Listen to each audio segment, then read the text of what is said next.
Part 3. 3 Men in a Boat. I told him how I came to discover it all.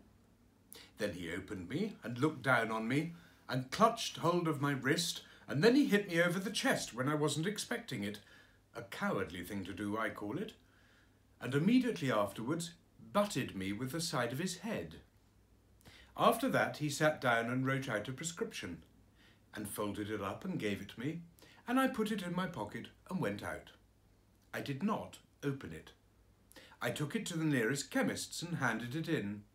The man read it and then handed it back. He said he didn't keep it. I said, "You are a chemist." He said, "I am a chemist. If I was a cooperative stores and family hotel combined, I might be able to oblige you. Being only a chemist hampers me." I read the prescription. It ran 1 pound beefsteak with 1 pint bitter beer every 6 hours, 1 10-mile walk every morning, 1 bed at 11 sharp every night. And don't stuff up your head with things you don't understand. I followed the directions with the happy result, speaking for myself, that my life was preserved and is still going on.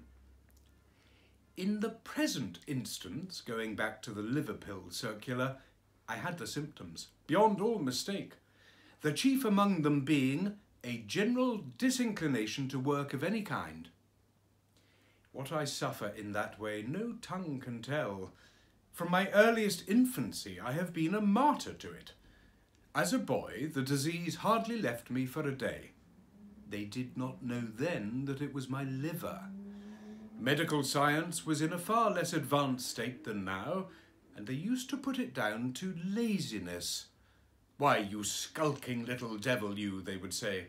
"Get up and do something for your living, can't you?"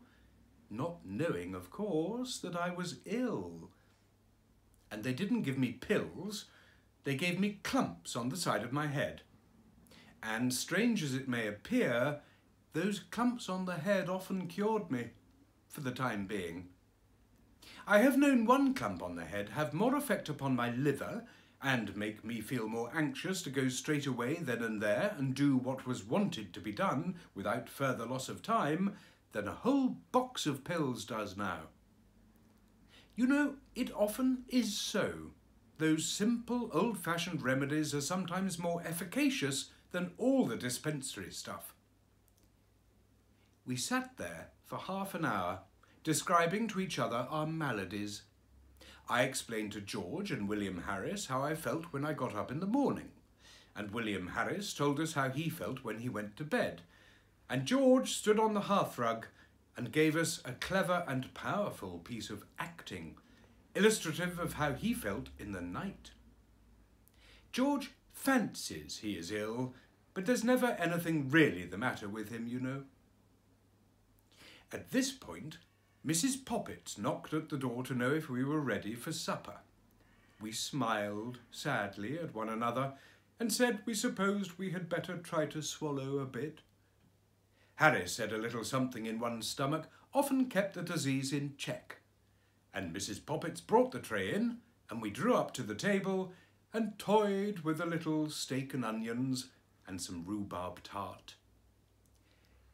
I must have been very weak at the time, because I know after the first half hour or so I seemed to take no interest whatever in my food, an unusual thing for me, and I didn't want any cheese. This duty done, we refilled our glasses, lit our pipes, and resumed the discussion upon our state of health. What it was that was actually the matter with us, we none of us could be sure of. But the unanimous opinion was that it, whatever it was, had been brought on by overwork. "What we want is rest," said Harris. "Rest and a complete change," said George. "The overstrain upon our brains has produced a general depression throughout the system. Change of scene and absence of the necessity for thought will restore the mental equilibrium." George has a cousin who is usually described in the charge sheet as a medical student, so that he naturally has a somewhat family physicianry way of putting things. I agreed with George and suggested we should seek out some retired and old-world spot, far from the madding crowd, and dream away a sunny week among its drowsy lanes, some half-forgotten nook, hidden away by the fairies, out of reach of the noisy world, some quaint perched eyrie on the cliffs of time, from whence the surging waves of the 19th century would sound far off and faint. Harris said he thought it would be humpy.